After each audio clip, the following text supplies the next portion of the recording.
പശ്ചിമേഷ്യൻ സംഘർഷം അതിൽ താൽക്കാലികമായ ഒരു ആശ്വാസം സംഭവിച്ചിരിക്കുന്നു എന്നുള്ളതാണ് ഏറ്റവും പ്രധാനപ്പെട്ട വിവരം ഈ ഘട്ടത്തിൽ. ട്രംപിൻ്റെ യു ടേൺ ആണ് അതിൽ ഏറ്റവും പ്രാധാന്യമായി എടുത്തുകാട്ടേണ്ടത്. ഇന്ന് അവസാനിക്കാനിരുന്ന ഇറാനുമായുള്ള വെടിനിർത്തൽ കാലാവധി നീട്ടുന്നതായാണ് ട്രംപിൻ്റെ പ്രഖ്യാപനം. സമാധാന ചർച്ചകൾ അവസാനിക്കുന്നത് വരെ വെടിനിർത്തൽ തുടരുമെന്നാണ് ഇപ്പോൾ ട്രംപിൻ്റെ അറിയിപ്പ് വന്നിരിക്കുന്നത്. അതേസമയം അമേരിക്ക ഹോർമുസ് ഉപരോധം അവസാനിപ്പിക്കാതെ ചർച്ചയ്ക്ക് തയ്യാറല്ലെന്ന് ഇറാനും UN-ൽ വ്യക്തമാക്കിയ പശ്ചാത്തലം പ്രധാനമാണ്. എന്നാൽ US ഹോർമുസ് തുറന്നാൽ സമാധാന ചർച്ചകളിൽ നിന്ന് ഇറാൻ പിന്മാറുമെന്നാണ് ഇപ്പോൾ ട്രംപിൻ്റെ വാദം. അതുകൊണ്ട് ഉപരോധം തുടരുമെന്നും ട്രംപ് അറിയിക്കുകയാണ്. ഇതിനിടെ US സെൻട്രൽ കമാൻഡ് യുദ്ധ ഒരുക്കങ്ങളുടെ ദൃശ്യങ്ങളും പങ്കുവച്ചു. ആ ദൃശ്യങ്ങളിലേക്ക്.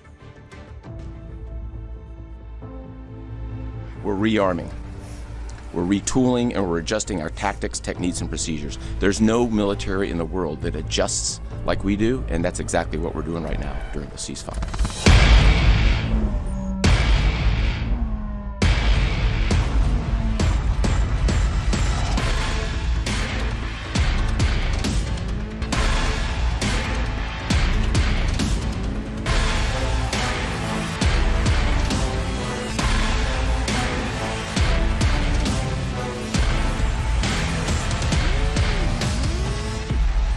അജയ് സുധാ ബിജു ഏറ്റവും പുതിയ വിവരങ്ങളുമായി ചേരും. അജയ്, ഇപ്പോൾ ഇന്നലെയോടുകൂടി വെടിനിർത്തൽ കാലാവധി അവസാനിക്കേണ്ടതായിരുന്നു. ഇന്നലെ ട്രംപിൻ്റെ പ്രഖ്യാപനം കൂടുതൽ ബോംബുകൾ വർഷിക്കുമെന്നായിരുന്നു. ഇപ്പോൾ പാകിസ്ഥാൻ്റെ ഇടപെടലുണ്ട് എന്നൊക്കെ പറഞ്ഞാണ് പിന്മാറുന്നത്. അതായത് ട്രംപിന് മറ്റ് രക്ഷയൊന്നുമില്ലാത്ത പശ്ചാത്തലമുണ്ട്. ഇനിയൊരു ആക്രമണത്തിനുള്ള ആരോഗ്യം തൽക്കാലം അമേരിക്ക എന്ന രാഷ്ട്രത്തിനില്ല. കോടിക്കണക്കിന് $മില്യൺ നഷ്ടം ഇതിനകം സംഭവിച്ചു കഴിഞ്ഞു. അമേരിക്കയിൽ ഉയർന്ന വലിയ എതിർപ്പുകളുണ്ട്. അപ്പോൾ ആക്രമണം എന്നത് നീട്ടിവെക്കുക എന്നുള്ള തന്ത്രത്തിൻ്റെ ഭാഗമായി തന്നെ വേണം ഇപ്പോഴത്തെ ഈ പ്രഖ്യാപനത്തെ കരുതാൻ. രഞ്ജിത്ത്, ഈ ട്രംപ് പലതവണ ഇതിനു മുൻപേ തന്നെ യു ടേൺ എടുത്തിട്ടുണ്ട്. അതുകൊണ്ട് യു ടേൺ ട്രംപിനൊരു പുത്തരിയല്ല. ഇപ്പോൾ നിലവിൽ ട്രംപ് ചെയ്തിട്ടുള്ള ബുദ്ധിപരമായിട്ടുള്ള ഒരു നീക്കമെന്ന് പറയുന്നത് പലതവണ അദ്ദേഹം മുൻപ് ചെയ്തിട്ടുള്ള ഒരു അബദ്ധം തിരുത്തുക എന്നുള്ളത് തന്നെയായിരുന്നു. കാരണം മുൻപ് അദ്ദേഹം ഈ വെടിനിർത്തൽ സംബന്ധിച്ച് ഇറാന് ഒരു ഡേറ്റ് കൊടുത്തിരുന്നു. ഒരു ഫൈനൽ ഡേറ്റ് എല്ലാ തവണയും കൊടുക്കുന്ന ഒരു രീതി ട്രംപിനുണ്ടായിരുന്നു. ഇപ്പോൾ തന്നെ ഇറാനുമായി നിശ്ചയിച്ചിരുന്ന 2 ആഴ്ചത്തെ വെടിനിർത്തൽ പരിധിയാണ് US സമയം ഇന്ന് വൈകിട്ട് 5 മണിയോടെ അവസാനിക്കാനിരുന്നത്. അപ്പോഴാണ് ട്രംപ് ഇപ്പോൾ വീണ്ടും വെടിനിർത്തൽ അത് നീട്ടി നൽകിയിട്ടുള്ളത്. ഇത്തരത്തിൽ ഒരു അന്തിമ ഡേറ്റ് തീരുമാനിക്കാതെ ട്രംപ് നിലവിൽ തൻ്റെ ട്രൂ സോഷ്യൽ പോസ്റ്റിലൂടെ വ്യക്തമാക്കിയിട്ടുള്ളത് ഇറാനുമായി ഒരു സമാധാന കരാർ ഉണ്ടാകും വരെ, ഈ ചർച്ചകൾ പൂർത്തിയാകും വരെ വെടിനിർത്തൽ ഉണ്ടായിരിക്കും, വെടിനിർത്തൽ അത് ആക്റ്റീവായിരിക്കും എന്നതാണ് ട്രംപ് പുതിയ ട്രൂ സോഷ്യൽ പോസ്റ്റ് വഴി വ്യക്തമാക്കുന്ന ഒരു കാര്യം. മാത്രമല്ല, ട്രംപ് അദ്ദേഹം തൻ്റെ പോസ്റ്റിൽ സൂചിപ്പിക്കുന്നത് ഇറാനിലെ ഉന്നത നേതാക്കൾക്കിടയിൽ ചില അഭിപ്രായ ഭിന്നതകളുണ്ട്. അതുകൊണ്ട് ഇപ്പോൾ നിലവിൽ പാകിസ്ഥാൻ്റെ ഫീൽഡ് മാർഷലായിട്ടുള്ള അസീം മുനീറിൻ്റെയും അതുപോലെ തന്നെ പ്രധാനമന്ത്രിയായിട്ടുള്ള ഷഹബാസ് ഷെരീഫിൻ്റെയും നിർദ്ദേശം പാലിച്ചുകൊണ്ട് താൻ നിലവിൽ ഈ വെടിനിർത്തൽ കാലയളവ് അത് നീട്ടി നൽകുന്നു എന്നാണ് ട്രംപ് ഈ പോസ്റ്റിലൂടെ അവകാശപ്പെട്ടിരിക്കുന്നത്. ഇറാൻ ഈ അഭിപ്രായ ഭിന്നതകളെല്ലാം പരിഹരിച്ച് ഏകീകൃതമായിട്ടുള്ള ഒരു കരാർ US-ന് മുന്നിൽ അവതരിപ്പിക്കട്ടെ, അത് ഞങ്ങൾ പരിഗണിക്കും. അങ്ങനെ ചർച്ച പൂർത്തിയാകുന്നത് വരെ ഈ വെടിനിർത്തൽ അത് ഫലപ്രദമായി ഉണ്ടാകും എന്ന് ട്രംപ് പറയുന്നു. അത് മാത്രമല്ല, നിലവിൽ ഹോർമുസ് കടലിടുക്കിൽ പ്രഖ്യാപിച്ചിട്ടുള്ള ഉപരോധം തുടരുമെന്നും ട്രംപ് ഈ പോസ്റ്റിൽ വ്യക്തമാക്കുന്നുണ്ട്.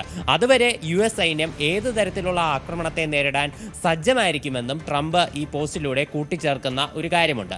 ഇതിനിടെയാണ് ഇതിന് ഇപ്പോൾ ഒരു മറുപടി എന്നോണമാണ് ഇറാൻ UN-ൽ ഒരു കാര്യം അറിയിച്ചിരിക്കുന്നത്. അതായത് ഹോർമുസ് കടലിടുക്ക് ഇറാൻ പൂർണ്ണമായി തുറക്കുന്നത്, അല്ലെങ്കിൽ ഈ ചർച്ചയ്ക്ക് ഇറാൻ തയ്യാറാവുക US ഈ ഹോർമുസിലുള്ള ഉപരോധം അവസാനിപ്പിക്കുമ്പോൾ മാത്രമേ. അത് നേരത്തെ തന്നെ ഇറാൻ പ്രഖ്യാപിച്ചിരുന്ന ഒരു കാര്യമായിരുന്നു. നേരത്തെ ഇറാന്റെ നേതാക്കൾ പറഞ്ഞിരുന്നത് ഹോർമുസിലെ ഉപരോധം പിൻവലിക്കാതെ യാതൊരു ചർച്ചയ്ക്കുമില്ല. പക്ഷേ ഇവിടുത്തെ ഒരു പ്രശ്നം അജയ്, ഒരു തരത്തിലുമുള്ള അമേരിക്കയുടെ ആവശ്യങ്ങളും ഇറാൻ അംഗീകരിച്ചിട്ടില്ല. അതായത് ചർച്ചയ്ക്ക് ഇറാൻ തുനിയണമെങ്കിൽ ഹോർമുസിലെ ഉപരോധം പിൻവലിക്കണമെന്ന് പറയുന്നു. അപ്പോൾ യാതൊരു കോംപ്രമൈസ് ടോക്കും നടക്കാതെ, അമേരിക്കയുടെ ആവശ്യങ്ങളൊന്നും അംഗീകരിക്കാതെ, ന്യൂക്ലിയർ സമ്പുഷ്ടീകരണം അടക്കമുള്ള കാര്യങ്ങളിൽ വ്യക്തത വരാതെ വെടിനിർത്തൽ കരാർ നീട്ടേണ്ടി വന്ന ഒരു ഗതികേടാണ് ഇപ്പോൾ ട്രംപിന് സംഭവിച്ചിരിക്കുന്നത്. തീർച്ചയായിട്ടും അമേരിക്കയുടെ ഒരു ആവശ്യങ്ങളും ഇറാൻ അംഗീകരിച്ചില്ല എന്ന് മാത്രമല്ല, നിലവിൽ ഇറാൻ ആവശ്യപ്പെടുന്നത് ഈ ഹോർമുസ് കടലിടുക്കിലുള്ള ഉപരോധം അമേരിക്ക അവസാനിപ്പിച്ചാൽ മാത്രമേ ഇറാൻ ചർച്ചയ്ക്ക് തയ്യാറാകൂ എന്നതാണ്. ഇപ്പോൾ ഇതിന് മറുപടി എന്നോണം ട്രംപിന്റെ മറ്റൊരു ട്രൂ സോഷ്യൽ പോസ്റ്റും ഇപ്പോൾ കുറച്ചു മുൻപേ വന്നിട്ടുണ്ട്. അതിൽ ട്രംപ് വ്യക്തമാക്കുന്ന കാര്യമെന്ന് പറയുന്നത് ഈ ഹോർമുസ് കടലിടുക്ക് തുറക്കുക എന്ന് പറയുന്നത് ഇറാന്റെ ആവശ്യമാണ്. എന്നാൽ മാത്രമേ അവർക്ക് പ്രതിദിനം $500 മില്യൺ കച്ചവടം ഹോർമുസ് കടലിടുക്ക് വഴി നടത്താൻ സാധിക്കുകയുള്ളൂ. എന്നാൽ അമേരിക്ക ഹോർമുസ് കടലിടുക്കിൽ ഇറാനിയൻ കപ്പലുകൾക്ക് മേൽ ഉപരോധം ഏർപ്പെടുത്തിയതിന് പിന്നാലെ അവർക്ക് വലിയ നഷ്ടം ഉണ്ടാകാൻ തുടങ്ങി. അപ്പോൾ ഈ നഷ്ടത്തിൽ നിന്ന് ഇറാന്റെ മുഖം രക്ഷിക്കാനാണ് ഇറാൻ ഹോർമുസ് കടലിടുക്ക് അടച്ചു എന്നൊരു അവകാശവാദം അവർ ഉന്നയിക്കുന്നത്. പക്ഷേ കുറച്ചു ദിവസങ്ങൾക്ക് മുൻപ് തന്നെ ചിലർ തന്റെ ശ്രദ്ധയിൽപ്പെടുത്തിയത് ഇറാൻ ഹോർമുസ് കടലിടുക്ക് പൂർണ്ണമായി തുറന്നു എന്നുള്ള വാർത്തയാണ്. പക്ഷേ US-ന് നിലവിൽ ഹോർമുസ് കടലിടുക്കിലെ ഉപരോധം അവസാനിപ്പിക്കാൻ നിർവാഹമില്ല എന്നാണ് ട്രംപ് ഈ പോസ്റ്റിൽ പറയുന്നത്. അതിന് അദ്ദേഹം ന്യായീകരണമായി പറയുന്ന ഒരു കാര്യമെന്ന് പറയുന്നത് US എപ്പോൾ ഹോർമുസ് കടലിടുക്കിലെ ഉപരോധം അവസാനിപ്പിക്കുന്നുവോ അപ്പോൾ ഇറാൻ തങ്ങൾ ഇപ്പോൾ US-ഉമായി നടത്തിക്കൊണ്ടിരിക്കുന്ന ഡീലിൽ നിന്ന് പിന്മാറും എന്നതാണ് ട്രംപ് അവകാശപ്പെടുന്ന ഒരു കാര്യം. അതുകൊണ്ടാണ് തങ്ങൾ ഹോർമുസ് കടലിടുക്കിലെ ഉപരോധം അവസാനിപ്പിക്കാത്തത്. ഇത്തരത്തിൽ തങ്ങൾ ഉപരോധം അവസാനിപ്പിച്ച് ഇറാൻ ഡീലിൽ നിന്ന് പിന്മാറിയാൽ അവരെ പിന്നീട് അനുനയിപ്പിക്കാൻ വേണ്ടി ഇറാനുള്ളിൽ തുടർച്ചയായ ബോംബ് വർഷം നടത്തേണ്ടിയും അതുപോലെ അവരുടെ നേതാക്കളെ വധിക്കേണ്ടതായിട്ടും വരും. ഇത്തരമൊരു അവസ്ഥയെ ഒഴിവാക്കാൻ വേണ്ടിയിട്ടാണ് US ഇത്തരമൊരു നീക്കം നടത്തുന്നത് എന്നതാണ് ട്രംപിന്റെ ഒരു ന്യായീകരണം എന്ന് പറയുന്നത്. ഇപ്പോൾ ഇറാന്റെ വിദേശകാര്യമന്ത്രിയായിട്ടുള്ള അബ്ബാസ് അറക്ചി ഇതിന് ട്രംപിന് കൃത്യമായിട്ടുള്ള ഒരു മറുപടി കൊടുക്കുന്നുണ്ട്. അബ്ബാസ് അറക്ചി പറയുന്നത് ഈ ഹോർമുസ് കടലിടുക്കിലെ US-ന്റെ ഉപരോധം അതൊരു ആക്ട് ഓഫ് വാർ ആണെന്നാണ് അബ്ബാസ് അറക്ചി വ്യക്തമാക്കുന്നത്. മാത്രമല്ല ഇത്തരത്തിലുള്ള ഭീഷണികൾക്കും വെല്ലുവിളികൾക്കും കൃത്യമായ മറുപടി നൽകാൻ ഇറാന് അറിയാം എന്നൊരു മുന്നറിയിപ്പ് കൂടി അബ്ബാസ് അറക്ചി നൽകുന്നുണ്ട്. അപ്പോൾ ഇത്തരത്തിൽ പരസ്പരമുള്ള വാഗ്വാദങ്ങൾ, വെല്ലുവിളികൾ എല്ലാം ഇപ്പോഴും ഉണ്ടാകുന്നുണ്ട്. ഇതിനിടയിൽ ഒരു ആശ്വാസം എന്ന് പറയുന്നത് ഈ വെടിനിർത്തൽ കാലയളവ് നീട്ടിയത് മാത്രമാണ്. പക്ഷേ ഇവിടെയാണ് ഒരു ആശ്വാസമുള്ളത്. പക്ഷേ എത്ര നാൾ ഉണ്ടാകുമുള്ളത് കാത്തിരുന്ന് കാണണം. ഇതിനിടയിൽ ട്രംപിന്റെ പ്രസ്താവനയായി അജയ് വന്നത് കൂടുതൽ സമയം നൽകാനാണ്, ഇറാന് കൂടുതൽ സമയം നൽകാനാണ് തന്റെ തീരുമാനം എന്നും മറ്റും ട്രംപ് ട്രൂ സോഷ്യൽ കുറിക്കുകയാണ്. നാവിക ഉപരോധം തുടരുമെന്ന് പറയുന്നു. പക്ഷേ ഒരു പ്രധാനപ്പെട്ട കാര്യം ട്രംപ് വ്യക്തമാക്കുന്നത് നാവിക ഉപരോധം തുടരാൻ നിർദ്ദേശിച്ചിട്ടുണ്ട്. ഒപ്പം ഇറാനിയൻ ആഭ്യന്തര പ്രശ്നങ്ങൾ ചർച്ചകൾ തകരാൻ കാരണം എന്നുള്ള ഒരു പ്രസ്താവന കൂടി ട്രംപിൻ്റെ ഭാഗത്തുണ്ടാകുന്നു. പാകിസ്ഥാൻ നേതാക്കളാണ് ചർച്ചകൾ നീട്ടാൻ ആവശ്യപ്പെട്ടത്. ഇറാൻ സർക്കാർ ഗുരുതരമായി ഭിന്നിച്ചിരിക്കുകയാണ്. വെടിനിർത്തൽ നീട്ടണമെന്ന് പാകിസ്ഥാൻ ഫീൽഡ് മാർഷൽ അസിം മുനീർ, പ്രധാനമന്ത്രി ഷഹബാസ് ഷരീഫ് എന്നിവർ അഭ്യർത്ഥിച്ചു. അതിനാൽ ഇറാന്റെ നേതാക്കൾക്കും പ്രതിനിധികൾക്കും ഒരു ഏകീകൃത നിർദ്ദേശം മുന്നോട്ട് വെക്കാൻ കഴിയുന്നതുവരെ ആക്രമണം നിർത്തിവെക്കാൻ ഞങ്ങളോട് ആവശ്യപ്പെട്ടിരിക്കുന്നു എന്നാണ് പറയുന്നത്. അതായത് ഇറാനിലെ ആഭ്യന്തര സംഘർഷങ്ങൾ വളരെ പ്രധാനപ്പെട്ട ഒരു പ്രശ്നമായി ട്രംപ് കാണുന്നുണ്ട്. ഒപ്പം അത്തരത്തിലുള്ള ചില വ്യാഖ്യാനങ്ങളൊക്കെ വന്നിട്ടുണ്ട്. കാരണം ഇറാനിൽ വലിയ ആഭ്യന്തര പ്രശ്നങ്ങളുണ്ട് എന്നുള്ളതും ഇറാനുമായി ബന്ധപ്പെട്ട് നേതാക്കൾ തമ്മിൽ ഭിന്നതയുണ്ട് എന്നുള്ള വിവരങ്ങളൊക്കെ പുറത്തു വരുന്നുണ്ട്.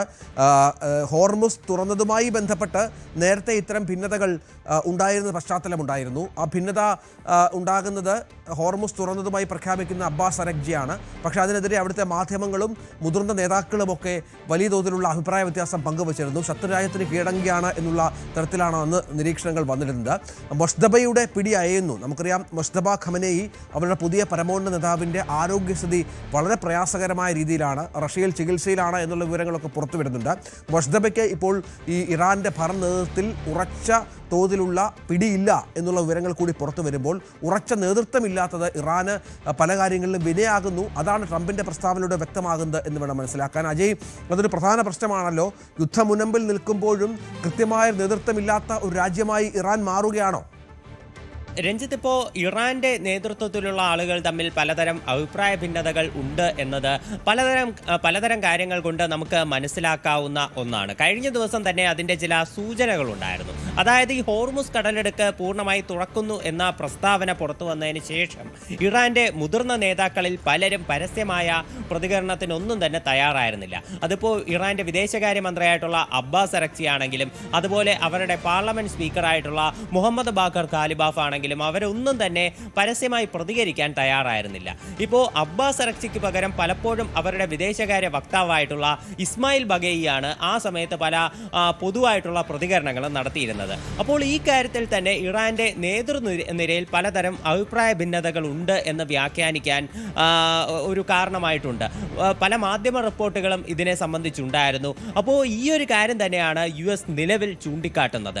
ട്രംപ് തൻ്റെ പോസ്റ്റിൽ ഒരു പ്രധാനപ്പെട്ട ഇപ്പോൾ തൻ്റെ ഒരു വെടിനിർത്തൽ നീട്ടിവെക്കാനുള്ള തീരുമാനത്തെ ന്യായീകരിക്കാനുള്ള കാരണമായിട്ട് എടുത്തു കാണിക്കുന്നതും ഈ അഭിപ്രായ ഭിന്നതകളെ സംബന്ധിച്ചുള്ള റിപ്പോർട്ടുകളാണ്. ട്രംപ് ഇക്കാര്യം തൻ്റെ പോസ്റ്റിലൂടെ എടുത്ത് സൂചിപ്പിക്കുന്നതിന് മുൻപ് തന്നെ പലതരം റിപ്പോർട്ടുകൾ ഇതിനെ സംബന്ധിച്ചുണ്ടായിരുന്നു. അതേ കാര്യം തന്നെ, അതായത് ഇത്തരം അഭ്യൂഹങ്ങൾ വെച്ചിട്ടാണ്. ഇപ്പോൾ നമുക്ക് പൊതുവായിട്ട് ഇപ്പോൾ നമുക്ക് സ്ഥിരീകരിക്കാവുന്ന റിപ്പോർട്ടുകളൊന്നും വന്നിട്ടില്ല. ഇത്തരത്തിലുള്ള പല കാര്യങ്ങൾ കൊണ്ട്, പ്രത്യേകിച്ച് നേരത്തെ പറഞ്ഞതുപോലെ ഹോർമുസ് വിഷയത്തിൽ ഉൾപ്പെടെ പല നേതാക്കളും പ്രതികരിക്കാത്തതും, അതുപോലെ അമേരിക്കൻ ഉപരോധം തുടരുന്ന പശ്ചാത്തലത്തിൽ മുതിർന്ന നേതാക്കളുടെ ഒരു സമ്മർദ്ദം കാരണം തന്നെയാണ് ഹോർമുസ് വീണ്ടും അടയ്ക്കാൻ തീരുമാനിച്ചത് എന്നുള്ള ഒരു കാര്യങ്ങളൊക്കെ തന്നെയുണ്ട്. കാരണം ഈ വീണ്ടും ആക്രമണം ആരംഭിക്കും എന്നുള്ള മുന്നറിയിപ്പ് ആദ്യം നൽകുന്നത് മുഹമ്മദ് ബാഖർ ഗാലിബാഫാണ്. ഈ ഹോർമുസ് തുറക്കുന്ന വിഷയത്തിലോ അല്ലെങ്കിൽ പാകിസ്ഥാനിൽ നടന്ന ചർച്ചയുടെ കൂടുതൽ വിശദാംശങ്ങളെ സംബന്ധിച്ചോ ഇവരുടെ ഭാഗത്തു നിന്നൊന്നും തന്നെ യാതൊരുവിധ പ്രതികരണവും ഉണ്ടായിരുന്നില്ല. ഇസ്മായിൽ ബഗേയിയാണ് ആ സമയത്തൊക്കെ പ്രതികരിച്ചത്. പിന്നീട് ഈ ആക്രമണങ്ങൾ പുനരാരംഭിക്കുന്ന സമയത്ത് മാത്രം ഇത്തരം ഒരു പ്രതികരണം നടത്തിയത് അത് ഈ നേതൃനിരയിലെ അസ്വാരസ്യങ്ങളാണ് എന്നുള്ള ഒരു വിലയിരുത്തലാണ് പരക്കെയുള്ളത്. അപ്പോൾ ഈ ഒരു റിപ്പോർട്ട് പലതരം ഇത്തരം അഭ്യൂഹങ്ങൾ, മാധ്യമ റിപ്പോർട്ടുകളിലൂടെ വന്ന കാര്യങ്ങൾ, ഇത് ട്രംപ് തൻ്റെ പോസ്റ്റിലെടുത്ത് ഉപയോഗിച്ചതിന് ശേഷം അവരുടെ നേതൃനിരയിൽ ഒരു സമവായം ഉണ്ടാകട്ടെ, അതിനുശേഷം ഏകീകൃതമായിട്ടുള്ള ഒരു തീരുമാനം, ഒരു ഡീലിനുള്ള പ്രപ്പോസൽ അമേരിക്കയ്ക്ക് മുന്നിൽ സമർപ്പിക്കട്ടെ, അതിനുശേഷം തങ്ങൾ തീരുമാനമെടുക്കാം എന്നതാണ് അമേരിക്കയുടെ നിലവിലെ നിലപാട്. പക്ഷേ ഇതിലെ ഒരു പ്രശ്നമെന്ന് പറയുന്നത് ഇതിന് കൃത്യമായിട്ടുള്ള ഒരു കാലയളവ് നിശ്ചയിച്ചിട്ടില്ല. ഈ കാലയളവ് നിശ്ചയിക്കാത്തതിനാൽ തന്നെ ഇറാൻ ഒരു തീരുമാനം അറിയിക്കാത്തിടത്തോളം കാലം അമേരിക്കയ്ക്ക് കാത്തിരിക്കേണ്ടി വരും എന്നത് അമേരിക്കയുമായി ബന്ധപ്പെട്ട ഈ ട്രംപ് ഇത്തരം കാര്യങ്ങൾ പറയുന്നുണ്ട് എങ്കിൽ പോലും എത്ര നാൾ ഈ വെടിനിർത്തൽ ഉണ്ടാകുമെന്ന കാര്യത്തിൽ ട്രംപിനും വ്യക്തതയില്ല, ഇറാനുമായി ബന്ധപ്പെട്ട ഒരു ഉറപ്പും കിട്ടിയിട്ടില്ല. അപ്പോൾ അനിശ്ചിതകാലത്തേക്ക് ഒരു പക്ഷേ ഈ വെടിനിർത്തൽ നീണ്ടേക്കാം. പക്ഷേ ഹോർമുസിലെ ഉപരോധം അമേരിക്ക മുന്നോട്ട് കൊണ്ടുപോകുന്നത് ചൈന അടക്കമുള്ള ലോകരാജ്യങ്ങൾക്ക് വലിയ പ്രശ്നമുണ്ടാക്കിയിട്ടുണ്ടെന്ന കാര്യത്തിൽ സംശയമില്ല. സ്വാഭാവികമായും അത്തരം ഇടപെടൽ കൂടി പ്രതീക്ഷിക്കണം. മറ്റൊരു പ്രധാനപ്പെട്ട വാർത്ത കഴിഞ്ഞ ദിവസം പുറത്തു വന്നത്, ഇറാൻ്റെ ഒരു കപ്പൽ അമേരിക്ക പിടിച്ചെടുത്തിരുന്നു. അത് വെടിവെക്കുകയും അതിന് പരിക്കേൽക്കുകയും, കപ്പലിന് ട്രംപിൻ്റെ പ്രഖ്യാപനം ഞങ്ങൾ കപ്പലിൻ്റെ ക്യാബിൻ തുളച്ചു എന്നൊക്കെയായിരുന്നു. അത്തരത്തിൽ ഒരു കപ്പൽ പിടിച്ചെടുത്ത പശ്ചാത്തലമുണ്ടായിരുന്നു. ഇതുമായി ബന്ധപ്പെട്ടൊരു പുതിയ വിവരം പുറത്തു വരുന്നത്, ഈ കപ്പലുമായി ബന്ധപ്പെട്ട് ചില ദുരൂഹതകളുണ്ട്. MV ടൗസ്ക എന്ന് പറയുന്നത് വെറും ഒരു ചരക്ക് കപ്പൽ മാത്രമല്ല, മിസൈൽ നിർമ്മാണത്തിന് ആവശ്യമായ സാമഗ്രികൾ ചൈന ഇറാന് നൽകുന്നുണ്ട്. ആ സാമഗ്രികളുമായി പശ്ചിമേഷ്യയിലേക്ക് വന്ന കപ്പലാണ് എന്നാണ് ഇപ്പോൾ പറയുന്ന പ്രധാനപ്പെട്ട ഒന്ന്. ചൈനയുടെ പങ്ക് ഇതോടുകൂടി ഈ യുദ്ധവുമായി ബന്ധപ്പെട്ട ചർച്ചയാവുകയാണ്. പലപ്പോഴും ഒരു മധ്യസ്ഥൻ്റെ റോള് ചൈന വഹിക്കുന്നുണ്ട് എങ്കിൽ പോലും ഇത്തരത്തിൽ ചില നീക്കങ്ങൾ ചൈനയുടെ ഭാഗത്തുണ്ടാകുന്നുണ്ട്.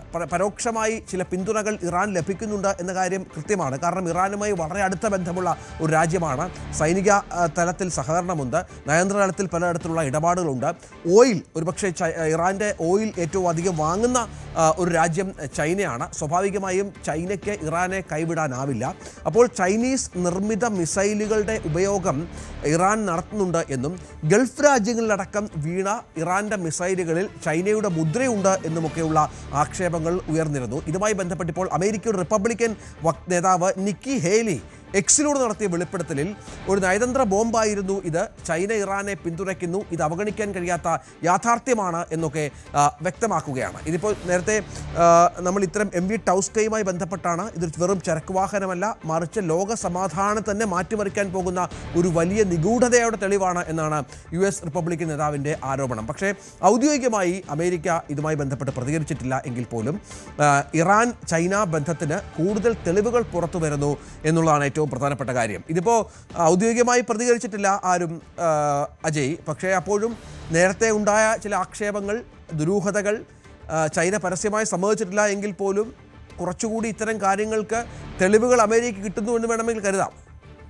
രഞ്ജിത്ത്, ഇപ്പോൾ ഈ MV ടൗസ്ക എന്ന് പറയുന്ന ഇറാന്റെ 900 അടി നീളമുള്ള ഈ ചരക്ക് കപ്പൽ ഇപ്പോഴും ഒരു ദുരൂഹതയായി തുടരുകയാണ്. നമ്മൾ കഴിഞ്ഞ ദിവസം തന്നെ ഇതിന്റെ മറ്റു കാര്യങ്ങൾ വ്യക്തമാക്കിയിരുന്നു. കാരണം ഈ ചരക്ക് കപ്പൽ എവിടേക്ക് പോവുകയായിരുന്നു, എന്തൊക്കെ സാധനങ്ങളാണ് ഇതിനകത്തുള്ളത്, ഈ ക്യാബിനകത്ത് നിന്ന് മറ്റ് ഉദ്യോഗസ്ഥരെയോ അല്ലെങ്കിൽ ആരെങ്കിലും കസ്റ്റഡിയിൽ എടുത്തിട്ടുണ്ടോ, ഇത്തരം കാര്യങ്ങളൊന്നും തന്നെ അമേരിക്ക വ്യക്തമാക്കിയിരുന്നില്ല. ഇറാനും തങ്ങളുടെ ഭാഗത്ത് നിന്ന് കൃത്യമായിട്ടുള്ള പ്രതികരണം ഈ MV ടൗസ്കയെ പറ്റി നടത്തിയിരുന്നില്ല. അപ്പോൾ മൊത്തത്തിൽ ഒരു പുകമറ ഈ കപ്പലിനെ സംബന്ധിച്ചുണ്ട്. ഇപ്പോൾ ഈ കപ്പൽ എവിടെയാണ്, അതിന് എന്ത് സംബന്ധിച്ചു എന്ന് പോലും കൃത്യമായിട്ടുള്ള റിപ്പോർട്ടുകൾ പുറത്തു വന്നിട്ടില്ല. അപ്പോൾ അതുകൊണ്ട് തന്നെയാണ് ഇത്തരം ചില സിദ്ധാന്തങ്ങൾ, തിയറികൾ സാമൂഹ്യ മാധ്യമങ്ങൾ വഴി പ്രചരിക്കുന്നത്. അപ്പോൾ റിപ്പബ്ലിക്കൻ പാർട്ടിയുടെ ഒരു പ്രധാനപ്പെട്ട നേതാവായിട്ടുള്ള നിക്കി ഹേലിയാണ് ഇപ്പോൾ ഈ ചൈനീസ് വാദം എടുത്ത് ഉന്നയിച്ചിരിക്കുന്നത്. ഇതിന് പിന്നാലെ ഇത് വലിയ തരത്തിലുള്ള ചർച്ച കൂടിയായിരിക്കുകയാണ്. അതായത് ഈ ഒരു കപ്പൽ, അത് കപ്പലിലൂടെ വന്നിരിക്കുന്നത് ഈ മിസൈൽ ഉണ്ടാക്കാനുള്ള വെടിമരുന്നുകളും അതുപോലെ തന്നെ മറ്റ് ആയുധങ്ങളും ഒക്കെയാണ് ഈ വന്നിരുന്നത്. ഇതിലൂടെ ചൈന ഇറാനെ പരോക്ഷമായി പിന്തുണയ്ക്കുകയാണ്. ഈ ചൈനയും ഇറാനും തമ്മിൽ ഈ യുദ്ധത്തിൽ കൃത്യമായിട്ടുള്ള പങ്ക് ഉണ്ട് എന്നതിന് ഇതിനേക്കാൾ കൂടുതൽ എന്ത് തെളിവാണ് വേണ്ടത് എന്നെല്ലാമാണ് നിക്കി ഹേലി ഇത്തരം കാര്യങ്ങൾ പറഞ്ഞുകൊണ്ട് ഈ എക്സ് വഴി ചോദിക്കുന്ന ഒരു ചോദ്യം എന്ന് പറയുന്നത്. പക്ഷേ ഈ ഒരു കപ്പലിന് ചൈനീസ് ബന്ധമുണ്ട് എന്നതിനെ സംബന്ധിച്ച് ഈ കപ്പൽ എടുത്ത സെൻട്രൽ കമാൻഡോ അല്ലെങ്കിൽ US പ്രസിഡന്റായിട്ടുള്ള ട്രംപോ ഈ നിലവിൽ യാതൊരുവിധ പ്രതികരണവും നടത്തിയിട്ടില്ല. ഈ കപ്പലിന് എന്ത് സംഭവിച്ചു എന്ന് കൃത്യമായ സൂചന നൽകാനും ട്രംപ് ഇതുവരെ തയ്യാറായിട്ടില്ല. എന്തായാലും ഈ ചൈനീസ് ആരോപണം കൂടി വന്ന സ്ഥിതിക്ക് ഇതിനെ സംബന്ധിച്ചുള്ള കൂടുതൽ വിശദാംശങ്ങൾ ഉടൻ തന്നെ ഈ US ആർമി പുറത്തുവിടും എന്നാണ് നിഗമനം. ശരി, ഇപ്പോൾ ഏറ്റവും പ്രധാനപ്പെട്ട മറ്റൊരു വിവരം പുറത്തു വരുന്നത് ഈ ഹോർമുസ് കടലിടുക്കിലെ പ്രശ്നത്തിൽ ചൈനീസ് പ്രസിഡന്റ് ഷീ ജിൻപിങ് നേരിട്ട് ഇടപെടുന്നു എന്നുള്ള ഒരു വിവരം കൂടി പുറത്തു വരുന്നുണ്ട്. കാരണം ഇതൊരു അന്താരാഷ്ട്ര ജലപാതയാണ് ഈ കടലിടുക്ക് എന്നുള്ളത് അദ്ദേഹം വ്യക്തമാക്കുന്നു. ഇറാനോ അമേരിക്കയ്ക്കോ മാത്രം ഈ തരത്തിൽ നിയന്ത്രിക്കാവുന്ന ഒന്നായി ഇതിനെ കാണരുത് എന്നാണ് ഇപ്പോൾ ഷീ ജിൻപിങ് വരുന്നത്. ഞാൻ നേരത്തെ പറഞ്ഞ പോലെ ഇത്തരം ഇടപെടലുകൾ ഇനി ലോകരാജ്യങ്ങളുടെ ഭാഗത്തുനിന്നുണ്ടാകും, വെടിനിർത്തൽ കരാർ തുടർന്നാൽ പോലും എന്നുള്ളതാണ് ഏറ്റവും പ്രധാനപ്പെട്ട കാര്യം. സൗദിയുടെ കിരീടാവകാശി മുഹമ്മദ് ബിൻ സൽമാനുമായി ഷീജിൻ ഫോൺ സംഭാഷണം നടത്തി ഈ നിലപാട് വ്യക്തമാക്കി. ഹോർമുസ് ഉപരോധത്തിന് ശേഷം ഷീജിൻ നടത്തുന്ന ആദ്യ പ്രതികരണമാണിത്. നമുക്കറിയാം, ഏറ്റവും കൂടുതൽ പ്രതിസന്ധി നേരിടുന്ന ഹോർമുസ് ഉപരോധം കാരണം ഏറ്റവും കൂടുതൽ പ്രതിസന്ധി നേരിടുന്ന രാജ്യങ്ങളിൽ ഒന്നാണ് ചൈന എന്ന കാര്യത്തിൽ തർക്കമില്ല. കാരണം വലിയ തോതിൽ ചൈനയുടെ ഓയിൽ ഉപയോഗത്തിൻ്റെ വലിയ തോതിലുള്ള എണ്ണ എത്തുന്ന ഒരു പ്രദേശം കൂടിയാണ് ഹോർമുസിലൂടെയാണ് വരുന്നത്. പക്ഷേ അതാണ് ആഗോള താല്പര്യങ്ങൾക്ക് ഹോർമുസ് കടലിടുക്ക് തുറന്നിടേണ്ടത് അത്യാവശ്യമാണെന്ന് ഷീ ജിൻപിങ് പറയുന്നത്. ഉപരോധത്തിൻ്റെ കാര്യത്തിൽ ഇറാനെയോ അമേരിക്കയോ നേരിട്ട് കുറ്റപ്പെടുത്താതെ ചർച്ചകളിലൂടെ ഈ പ്രശ്നത്തിന് പരിഹാരം കാണണം എന്ന ആവശ്യം ഷീ ജിൻപിങ്ങിൻ്റെ ഭാഗത്തുനിന്ന് ഉണ്ടാകുന്നു. നേരത്തെ പറഞ്ഞതുപോലെ ഇറാനിൽ നിന്ന് ഏറ്റവും അധികം എണ്ണ ഇറക്കുമതി ചെയ്യുന്ന രാജ്യത്തിൻ്റെ പ്രതിസന്ധി കൂടിയാണ് ഈ ഷീ ജിൻപിങ്ങിൻ്റെ വാക്കുകളിൽ വ്യക്തമാകുന്നത്. മറ്റൊരു വാർത്ത പുറത്തു വരുന്നത് ഹോർമുസിലെ ഉപരോധം അത് ഗൾഫ് രാജ്യങ്ങളെയും വലിയ തോതിൽ ആശങ്കപ്പെടുത്തിയിട്ടുണ്ട്.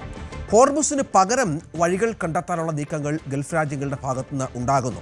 ഒരു പ്ലാൻ ബി ആണ് ഇതുമായി ബന്ധപ്പെട്ട് അവർ ഒരുക്കാൻ ഉദ്ദേശിക്കുന്നത്. ഈ സുരക്ഷാ ഭീഷണിയും ഗതാഗത തടസ്സങ്ങളും മറ്റും കണക്കിലെടുത്ത് പൈപ്പ് ലൈനുകളിലൂടെയും പുതിയ കരമാർഗങ്ങളിലൂടെയും വഴി എണ്ണ അതാത് രാജ്യങ്ങൾക്ക് എത്തിക്കാനുള്ള നീക്കമാണ് ഇപ്പോൾ UAEയും സൗദിയും ഉൾപ്പെടെയുള്ള രാജ്യങ്ങൾ ലക്ഷ്യമിടുന്നത്. ആഗോള എണ്ണ വിപണിയെയും ഗൾഫ് രാജ്യങ്ങളുടെ സമ്പദ് വ്യവസ്ഥയും ഒക്കെ ഹോർമുസ് ഉപരോധം ബാധിക്കുന്ന പശ്ചാത്തലത്തിൽ കൂടിയാണ് ഇതിനുള്ള ബദൽ സംവിധാനങ്ങൾ ഗൾഫ് രാജ്യങ്ങൾ ആലോചിക്കുന്നത്. ഉദാഹരണമായി ഇപ്പോൾ ഇറാഖ് സിറിയ അതിർത്തി തുറന്നുകൊടുത്തു. ഇറാഖും സിറിയയും തമ്മിലുള്ള പ്രധാന അതിർത്തി കവാടമായ റാബിയ വീണ്ടും തുറന്ന് വലിയ മാറ്റങ്ങൾക്ക് വഴിവെക്കും എന്നാണ് മനസ്സിലാക്കേണ്ടത്. സിറിയ യുദ്ധത്തെ തുടർന്നാണ് ഈ പാത അടച്ചത്. ഇപ്പോൾ എണ്ണക്കടത്തിന് സുരക്ഷിതമായ ഒരു കരമാർഗമായി ഈ റാബിയ മേഖല ഇപ്പോൾ വികസിപ്പിക്കുന്നു എന്നുള്ള വിവരങ്ങൾ കൂടി പുറത്തു വരുന്നുണ്ട്. മറ്റു ചില പൈപ്പ് ലൈൻ പദ്ധതികൾ കൂടി ഇതുമായി ബന്ധപ്പെട്ട് സൗദി അറേബ്യ പേർഷ്യൻ ഗൾഫിന് സമീപമുള്ള എണ്ണപ്പാടങ്ങളിൽ നിന്ന് ചെങ്കടലിലേക്കുള്ള യാംബു തുറമുഖത്തോടെ നീളുന്ന ഒരു 1200 കിലോമീറ്റർ ദൈർഘ്യമുള്ള ഒരു ഈസ്റ്റ് വെസ്റ്റ് പൈപ്പ് ലൈൻ അബുദാബിയിലെ ഹബ്ഷാൻ എണ്ണപ്പാടത്തെ ഒമാൻ ഉൾക്കടലിലെ ഫുജൈറ തുറമുഖവുമായി ബന്ധപ്പെടുത്തുന്ന ACDOP പൈപ്പ് ലൈൻ എന്നിങ്ങനെ നിരവധി പൈപ്പ് ലൈനുകൾ കൂടി നിർമ്മിച്ചുകൊണ്ട് ഇത്തരത്തിലുള്ള എണ്ണയുടെ നീക്കത്തിനുള്ള സുഗമമായ മാർഗങ്ങൾ തേടുകയാണ് ഗൾഫ് രാജ്യങ്ങൾ. കാരണം പുതിയ ലോകക്രമത്തിൽ സാഹചര്യത്തിൽ ഇത്തരം ബദൽ മാർഗങ്ങൾ വേണം. അതിൻ്റെ ഏറ്റവും വലിയ ഉപഭോക്താവ് അല്ലെങ്കിൽ ആവശ്യമുള്ളത് ഗൾഫ് രാജ്യങ്ങൾക്കാണ് എന്നുള്ളതാണ് ഏറ്റവും പ്രധാനം. റഷ്യ ക്ഷമിക്കണം അമേരിക്ക ഇറാൻ സംഘർഷം ഇങ്ങനെ തുടരുന്നതിനിടയിൽ റഷ്യ യുക്രൈൻ യുദ്ധം 5ാം വർഷത്തിലേക്ക് കടക്കുന്നു എന്ന വിവരങ്ങൾ കൂടി പുറത്തു വരികയാണ്. നമുക്കറിയാം വളരെ പെട്ടെന്ന് 3-4 മാസങ്ങൾ കൊണ്ട് യുക്രൈനെ അവസാനിപ്പിക്കും, അവിടുത്തെ ഭരണകൂടത്തെ അട്ടിമറിക്കും എന്നായിരുന്നു വ്ളാഡിമിർ പുടിൻ്റെ വെല്ലുവിളി. പക്ഷേ ഇപ്പോൾ ഈ 5ാം വർഷം കടക്കുമ്പോഴും വലിയ തോതിലുള്ള ആക്രമണങ്ങൾ, പ്രതിരോധം നേരിടുകയാണ് റഷ്യ യുക്രൈൻ്റെ ഭാഗത്തു നിന്ന് എന്നുള്ളതാണ്. 2022 ഫെബ്രുവരി 24 റഷ്യ യുക്രൈനെതിരെ പ്രത്യേക സൈനിക നടപടി പ്രഖ്യാപിക്കുന്നത്. കീവ് ഉടൻ വീഴുമെന്നും പുടിൻ വിചാരിച്ചതുപോലെ ഒരു ഭരണമാറ്റം സാധ്യമാകുമെന്നുമൊക്കെയാണ് ലോകം കരുതിയിരുന്നത്. എന്നാൽ ഈ 5ാം വർഷത്തിലേക്ക് കടക്കുമ്പോൾ ഇതുമായി ബന്ധപ്പെട്ട് റഷ്യയുടെ കണക്കുകൂട്ടലൊക്കെ തെറ്റിയിരിക്കുകയാണ്. റഷ്യയ്ക്ക് ദിവസം 8,000 കോടി രൂപയാണ് ഈ യുദ്ധവുമായി ബന്ധപ്പെട്ട് ചിലവ് വരുന്നത് എന്നാണ് കണക്കുകൾ പുറത്തു വരുന്നത്. അപ്പോൾ ഈ 5 വർഷം കൊണ്ട് എത്ര കോടി രൂപ റഷ്യയ്ക്ക് ചിലവായി എന്നുള്ളത് ഒന്ന് കണക്ക് കൂട്ടി നോക്കണം. 5 ലക്ഷത്തിലധികം റഷ്യൻ സൈനികർ കൊല്ലപ്പെട്ടു എന്നുള്ള കണക്ക് അതിഗുരുതരമായ, അതീവ ഗൗരവതരമായി കാണേണ്ടതാണ്. മറ്റൊന്ന്, സാമ്പത്തിക ഉപരോധങ്ങൾ അന്താരാഷ്ട്ര തലത്തിൽ ഇതുമായി ബന്ധപ്പെട്ട് റഷ്യയ്ക്ക് ഏർപ്പെടുത്തിയിരുന്നു. അത് റഷ്യയെ വലിയ തോതിൽ ബാധിക്കുന്ന പശ്ചാത്തലമുണ്ടായി. സൈനിക ഉപകരണങ്ങളുടെ വലിയൊരു ശേഖരം നശിപ്പിക്കപ്പെട്ടു. അതായത് 11,884-ലധികം ടാങ്കറുകൾ, അതിനൊക്കെ എത്ര കോടി രൂപ വില വരും എന്ന് നമ്മൾ ആലോചിക്കണം. 435 വിമാനങ്ങൾ തകർന്നു വീഴുന്നു, കപ്പലുകൾ, ബോട്ടുകൾ ഒക്കെ നശിക്കുന്നു. പലപ്പോഴും യുദ്ധതന്ത്രങ്ങൾ പിഴയ്ക്കുന്ന പശ്ചാത്തലമുണ്ടാകുന്നു. റഷ്യൻ ടാങ്കറുകൾ വലിയ തോതിൽ നഷ്ടപ്പെടുന്നുണ്ട്. റഷ്യയുടെ ഭൗതിക സാഹചര്യങ്ങൾ, റോഡടക്കമുള്ള സംവിധാനങ്ങൾ ആക്രമിക്കാൻ യുക്രൈൻ തയ്യാറാവുകയും ഇത് വലിയ തോതിൽ റഷ്യയ്ക്ക് നാശനഷ്ടം സംഭവിക്കുകയും ചെയ്യുന്നു. അതായത് റഷ്യൻ സൈന്യത്തിൻ്റെ പല വിധത്തിലുള്ള യുദ്ധോപകരണങ്ങൾ നശിക്കുന്നു. റഷ്യയുടെ വലിയ സാമ്പത്തിക മേഖല തകർന്ന സാഹചര്യമുണ്ടായിരുന്നു.